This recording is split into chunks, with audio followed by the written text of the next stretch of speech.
Yes, that's right. My bedroom is covered by, at the moment, quite empty boxes. I really should start packing because I'm leaving for Bristol on Sunday. That means my next video will be coming from my new halls of residence in Belgrave Road. Yeah, so kind of excited, a little nervous at the same time, but looking forward to it. I will talk to you more about it next Tuesday, I suppose. This right now is about when I should put that intro music in, but you know, seeing as Adam still is yet to email it to me, whether I wanted to or not, I'm not going to put it in. Okay, end of that point. Now, yeah, my question about binge drinking, I'll talk about that first. I didn't bring it up so that you would elaborate on last Halloween, Adam. That had nothing to do with it. It's just what came to my mind when I was searching for a question. Drinking responsibly, yeah. Teaching people to drink responsibly is definitely the best idea. It's very hard to do, though. It is a very prevalent problem in this country at the moment. It does need to be dealt with. Options, though. What options do we have for actually dealing with it? I mean, apart from putting the price of booze up, which I don't really like the sound of, there's also that recent option of people from the age of 18 to 21 can't buy a drink at supermarkets or shops, only in bars.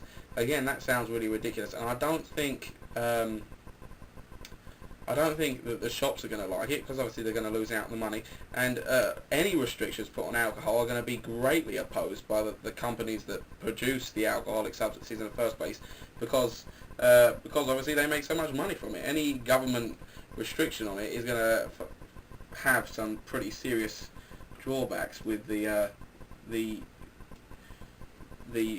alcohol economy, I suppose. I've got some facts here about binge drinking. It says British drinkers are usually characterised as being heavily episodic drinkers, in common with those from other northern European countries. This does not necessarily imply binge drinking, but it is more prevalent in the UK than any other countries. In the UK, binge drinking accounts for 40% of all drinking occasions among men and 22% by women. 5.9 million people drink more than twice the recommended daily guidelines, at least once a week. So obviously, binge drinking is a very serious, very, very serious issue in this country. Yeah. So I'm a little disappointed that we didn't all get to talk about it. We didn't have a Wednesday. That's your fault, Adam, obviously. I'm a little disappointed that you let the side down there, because I was trying to look for any excuse not to take Carla on as a regular, but it seems we're going to have to do that now anyway, and hopefully Carla's going to be taking up a regular space on a Saturday. Yeah, so Owen hopefully this Wednesday, and Chris, what the hell happened, man? I know you're a little pissed off with Johnny, but really, no excuse not to do your Project Mackerel video.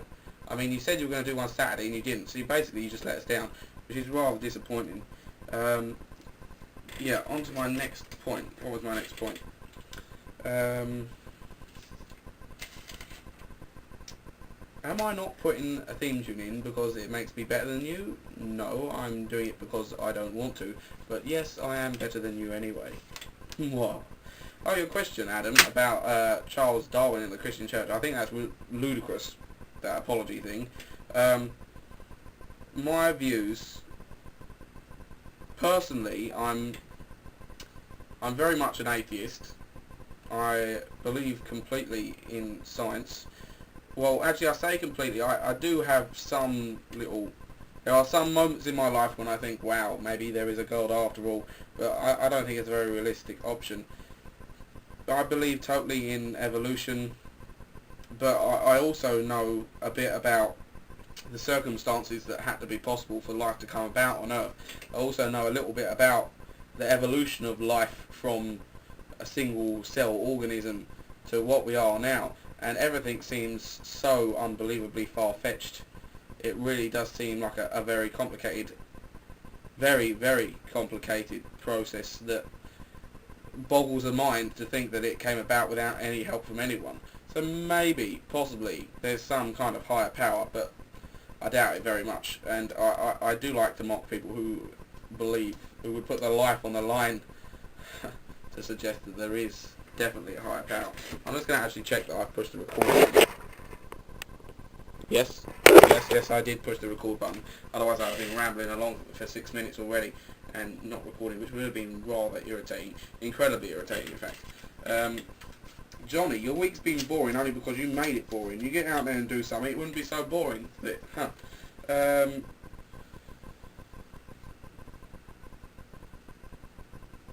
I've got here, we know why you're a little disappointed, but I'm not quite sure what that means. I can't remember. Carla's question from a couple of weeks ago, because I was in New York so I didn't get to answer it. Yeah, it's pretty much already been answered. It's money. Basically, everything revolves around money. Update software because they want people to buy.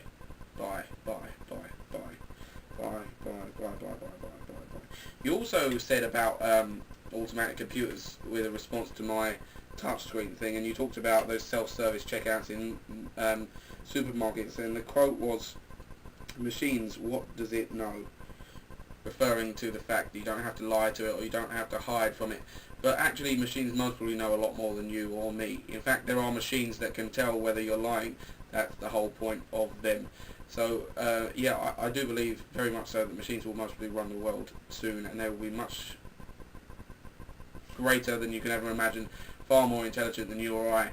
Machines that will be able to tell if you're hiding something, will be able to tell if you're lying, and will be able to tell if you're walking out the supermarket without paying. And they will most probably be able to kill you when you try and do that. So yeah, pretty scary. Ancient measurements. Ancient. Imperial measurements are ancient. That kind of offended me a little. I mean, like Adam already said, we do use metric system in this country. We like to hang on to a little bit of our culture, not like you European countries that just throw it away at the toss of a hat. But, you know, it's not ancient. Thank you very much. We like using imperial. What's the big deal? If you go down to B&Q, or if you go to like a building site or something, everything's done in metric because that's the way the law says it has to be done. If you go to the supermarket, you won't find things written in ounces anymore. Everything's in grams. So we do very much use the metric system. It's just in conversation we like to use imperial. It's not a big deal. I don't think it's a big deal. And it's not ancient. We just like it. Big deal. Get over it. Learn that an inch is 2.5 centimetres. Wasn't that hard, was it? I just told you, so now you've learned. Okay? Simple. John, have you actually asked a question? I don't think you have. I may be wrong, but I don't remember, John, you asking a question at all.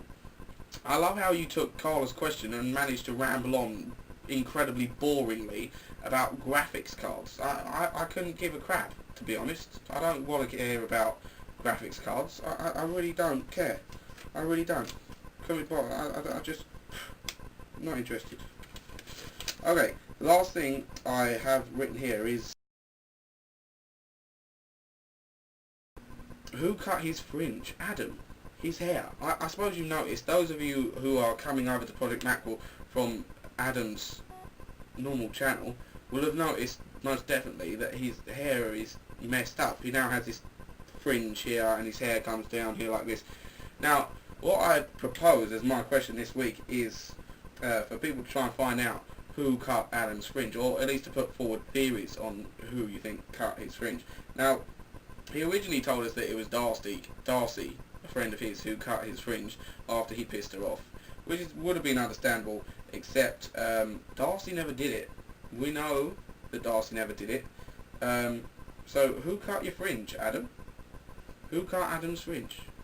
Personally, I think that maybe it was a